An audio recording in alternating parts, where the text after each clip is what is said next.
Ya, saudara, kami sambung lagi keterlibatan Oknum TNI dalam kasus kecelakaan lalu lintas di Nagrek, Kabupaten Bandung, Jawa Barat, yang hari ini rencananya akan dilakukan rekonstruksinya di lokasi. Kami masih terus mencoba mencari tahu apakah jadi dilakukan hari ini atau tidak. Nah, kita akan membahas dulu keterlibatan Oknum TNI ini masih bersama para narasumber, Kang Asep Iwan Iriawan, pakar hukum pidana, Mas Hairul Fahmi, pengamat militer, dan Muhammad Farhan, anggota Komisi 1 DPR RI. Kita sudah dapat di bagian pertama bahwa kita bisa mengikuti terus. Ada kekhawatiran mewakili keluarga korban dan publik kalau ada keterlibatan oknum TNI, polisi, atau siapapun yang berkaitan dengan situasi-situasi seperti ini tuh biasanya cepat hilang dan kita nggak tahu persis seperti apa begitu. Tapi mudah-mudahan ini semua kita bisa mengikutinya terus dan akan terus terbuka. Kita melihat gestur-gestur ke arah sana dari Panglima TNI, juga dari Kepala Staf Angkatan Darat yang terus membuka hal ini. Keterbukaannya kita sudah berikan apresiasi. Tadi Kang Farhan juga sudah menyampaikannya. Nah, Kang Asep, yang kita ingin tahu, apakah kita bisa begitu ya, ingin tahu, seperti pertanyaan saya tadi ke Mas Hairul adalah, apa sih motifnya di belakang ini? Pemeriksaan kan sekarang sudah berjalan sebetulnya.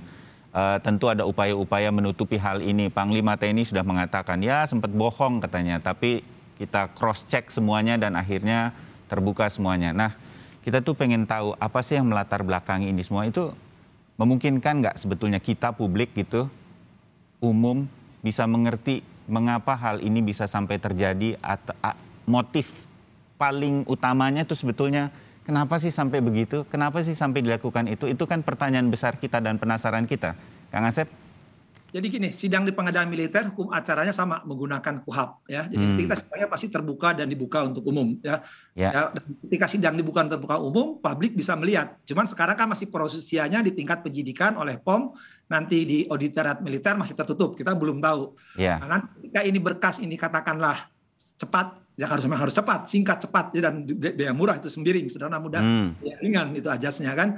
Jadi ini perkara akan cepat, nanti kita bisa lihat di persidangan apa yang sebenarnya terjadi ketika setelah terjadi kecelakaan lalu lintas, proses yang tadi saya tanyakan waktu sehingga terjadi jenazah dibuang di sungai, itu akan terungkap di persidangan dan publik bisa melihat itu apa yang terjadi, dan itu saya kira ajas transparansi publisitas itu akan terbuka di persidangan militer, sama seperti peradilan umum. Ya, saya pikir ini yang harus diawasi, dan kita memang benar katakan Kang Farhan tadi, apresiasi yang besar dari seorang panglima, apalagi kasatnya Kang Dudung, jenderal orang Bandung yang pengadilannya rumahnya dekat sejak di situ.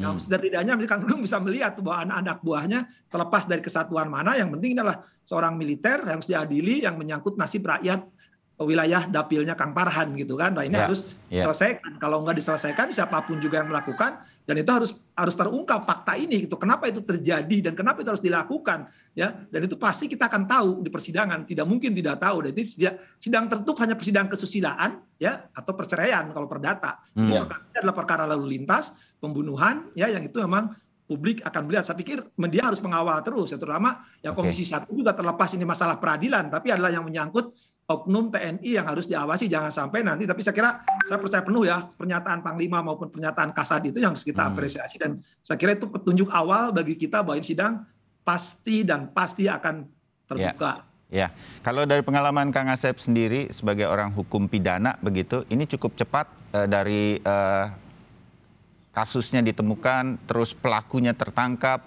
dan kemudian apa yang kita bisa ikuti sekarang, sebentar lagi sudah akan ada rekonstruksi. Ini on the right track dari sisi waktu, karena seharusnya kan ini bisa cepat, Kang Asep. Ya, saya pikir kita apresiasi pertama ke pihak kepolisian Polda Jawa Barat ya, bahwa ini sangat cepat. Beberapa hari kemudian kehilangan jenazah itu, orang itu ketahuan, dan kita ketahuan ada di situ ada oknum, langsung menyerahkan kepada POM ya. Dalam waktu yang cepat, pernyataan Panglima, pernyataan Kasat, kemudian diambil alih semuanya oleh POM pusat ya. Dan sebentar lagi saya pikir ini ke Auditorium Militer, nanti kita berharap cepat lagi ke pengadilan. Sekarang ini semua aja on the track, benar-benar sekali. Saya kira ini salah satu dari pengalaman saya melihat peradilan ya, baik peradilan umum maupun peradilan militer, termasuk super cepat. Karena saya kira pembuktiannya sangat gampang. Pertama ada kejadian lalu lintas, fakta menunjukkan bahwa siapa yang meninggal itu ada keluarganya, fakta juga jenazah diketahui siapa jenazahnya, dan juga si tersangkanya juga telah tanda petik ya memberikan pengakuan bahwa dialah pelakunya 3 orang, terlepas apapun motifnya yang akan kita tahu nanti di persidangan. Jadi sekali lagi sangat-sangat cepat. Sekiranya ini Pak, kita apresiasi kepada aparat penegak hukum yang telah melakukan proses hukum justisia ini dengan baik dan benar. Ya, oke. Saya kembali ke Mas Hairul berkaitan dengan kita sudah lihat keterbukaan dari jajaran TNI dan terutama Angkatan Darat begitu ya, dari Panglima TNI dan juga Kasat. Tapi secara internal sekali lagi nih saya mengulang sedikit bahwa di situ ada perwira menengah seorang kolonel, kok sampai tega di dalam kasus ini melakukan apa yang kemudian kita anggap kecelakaan. Saya menyebutnya kecelakaan kan kasus biasa, mudah-mudahan nggak salah mengerti nih, tetapi sebetulnya itu hal yang tidak harus sampai berlapis-lapis kan pasalnya. Kok ada perwira menengah seorang kolonel ini membuat kasus ini menjadi luar biasa begitu. Secara internal Mas Hairul, apa yang kemudian harus dilakukan oleh militer kita dalam hal ini TNI, dalam lebih khusus lagi Angkatan Darat begitu, bahwa korsa seperti ini kan nggak mesti hadir begitu. Saya tahu ada oknum, misalnya dari polisi atau siapapun, bahkan pemuka agama pun bisa berbuat hal-hal yang kita nggak habis pikir begitu. Tapi dari seorang anggota TNI rasa-rasanya juga menjadi pertanyaan apa yang sebetulnya bisa diperbaiki dan bisa bisa diperbaiki secara internal di militer. Kenapa ini bisa sampai sebegitu jauh begitu? Mas Hairul, apa yang harus dilakukan militer? Oke, saya koreksi dulu. Ini sebenarnya ini bukan korsa ya, bukan solidaritas gitu ya. Ini kan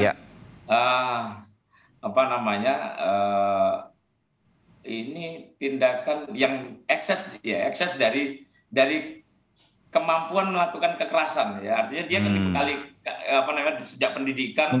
Mungkin lebih pas ke moral pribadi seorang anggota atau prajurit TNI begitu mungkin ya. Iya. Ya, jadi ya ini kan dibangun gitu ya, kekerasan itu dibangun dan ini eksesnya gitu ya. Ekses ketika yang bersangkutan kemudian tidak punya mental yang cukup baik, ya, sikap mental yang cukup baik ya. Ini kan makanya kan kalau di TNI itu kan ada Sabta Marga, Sumpah Prajurit itu memang harus dipegang, dipedomani gitu ya, karena ada banyak hal yang bisa membuat mereka berperilaku negatif atau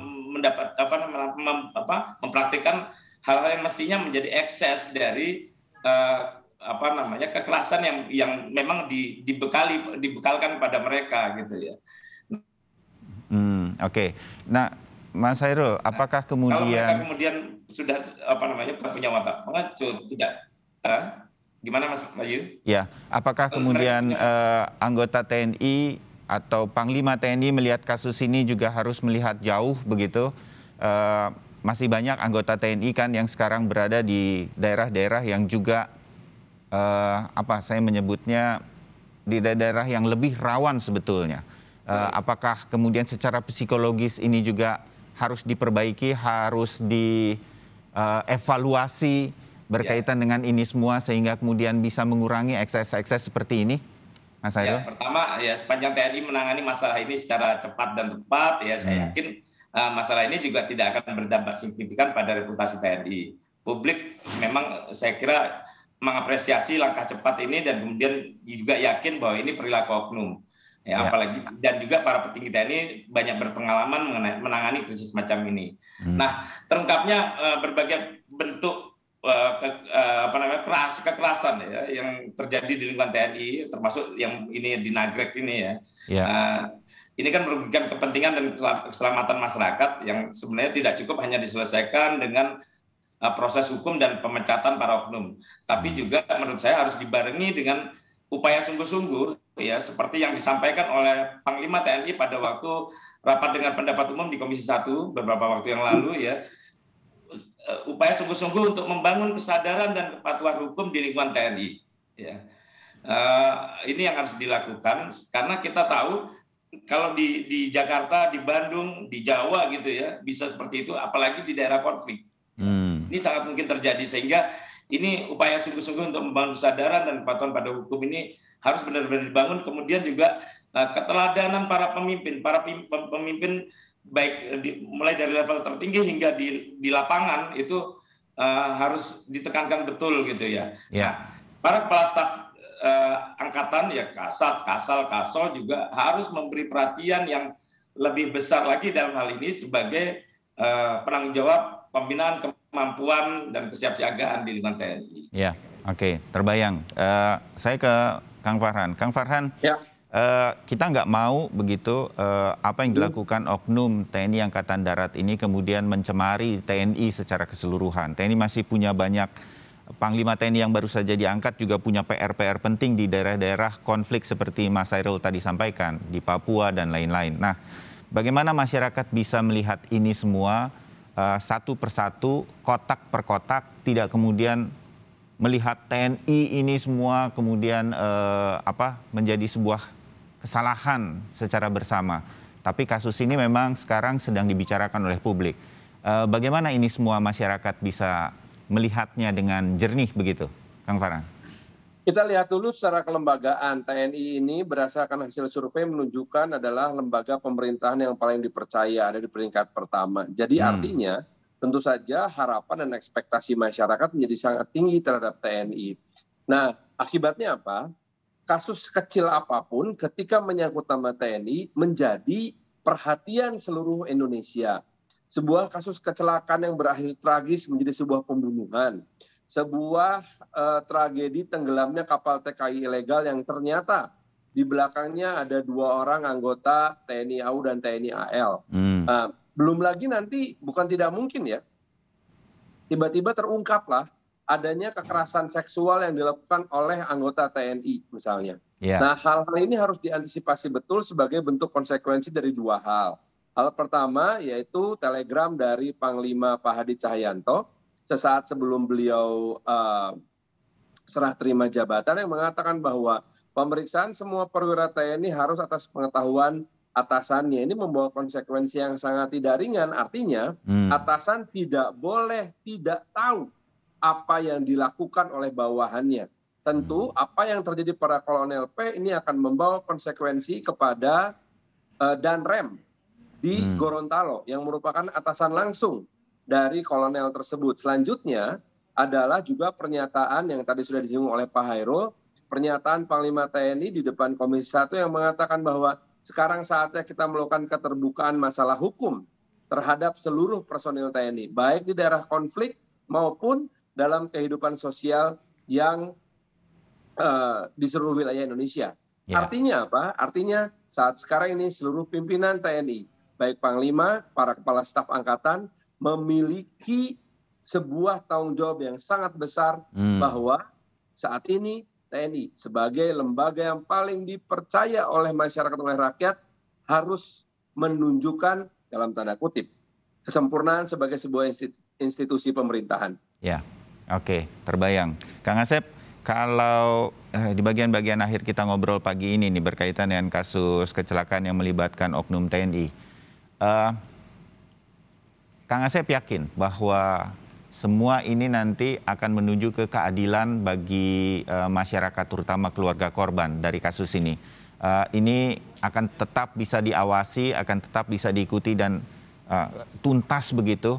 Semuanya sudah dikupas sedemikian rupa sampai nanti di peradilan dan hukum juga akan ditegakkan dengan sebaik-baiknya sehingga adil itu terasa bagi terutama keluarga korban. Kang Asep meyakini ini semua?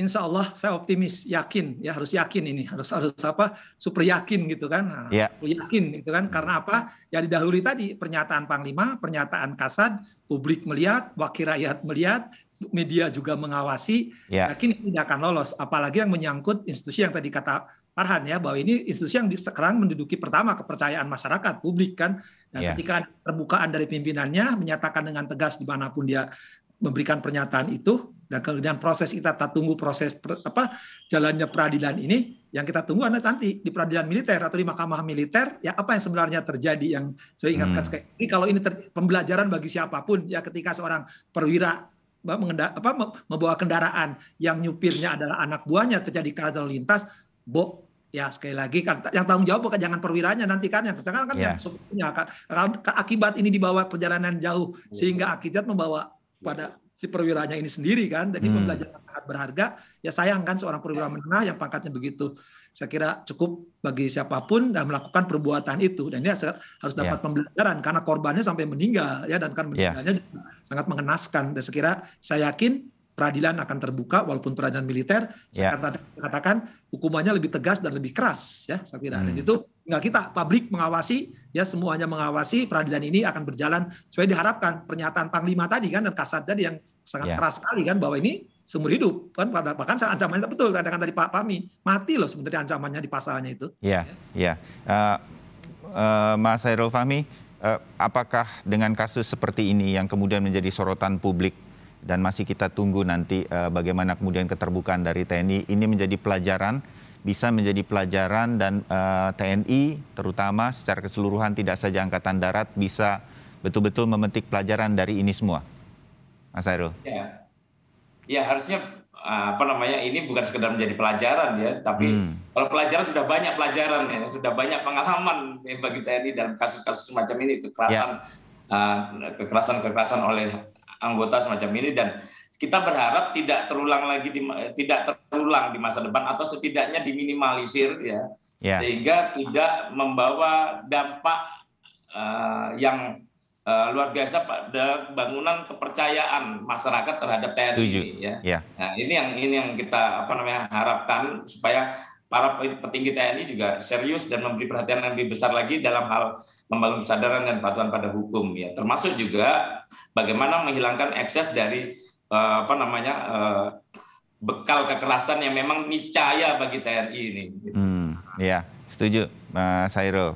Dan terakhir Kang Farhan, Anda juga dari Jawa Barat begitu, bisa ini kita titipkan di Komisi 1, diagendakan sedemikian rupa sehingga satu hal, masyarakat dibantu, publik kita terutama keluarga korban bisa dikawal oleh Komisi 1 agar mendapatkan akses bahwa semua ini fair dilakukan oleh TNI dan dihukum dengan setimpal begitu dengan apa yang kemudian dirasakan oleh keluarga korban. Dan juga karena Anda kolega dari TNI begitu, ini bisa menjadi semacam pemicu untuk memperbaiki banyak hal dan meminimalisir kejadian-kejadian seperti ini agar kepercayaan terhadap TNI itu tetap di level yang sekarang sudah ada begitu, Kang Farhan. Tidak hanya sebagai seorang anggota Komisi 1 yang merupakan mitra kerja langsung dari TNI dan juga melakukan fungsi pengawasan terhadap TNI, kami juga sebagai warga Jawa Barat dan sebagai seorang ayah yang pernah merasakan kehilangan seorang putra remaja, kami turut merasakan apa yang dirasakan oleh ayah dari kedua korban tersebut gitu. Tentu saja mewakili itu semua, kita akan memastikan agar proses hukum yang dijalankan ini merupakan proses hukum yang akan berjalan seadil-adilnya, setransparan mungkin, dan tentu saja tujuannya untuk menunjukkan bahwa negara kita ini adalah negara hukum dan tugas kita untuk menjaga kepercayaan tersebut. Bismillah. Ya, bismillah. Mudah-mudahan semuanya bisa menjadi lebih baik. Kang Farhan, terima kasih. Mas Chairul, terima kasih. Kang Asep, terima kasih. Kita ketemu lagi di diskusi yang lain. Sekali lagi selamat tahun baru dan salam sehat untuk Anda semua.